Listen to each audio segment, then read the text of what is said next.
madlang people, nandito tayo sa kulungan. Kasama natin si Tagoy. Ay! Ano ba yan? Bilis! Halika nga dito.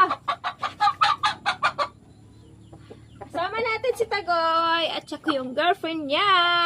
So, nandito tayo sa kanilang bahay. So, dinistorbo natin sila dahil pinagpapakain tayo sa kanila ngayong umaga. So, ayun guys.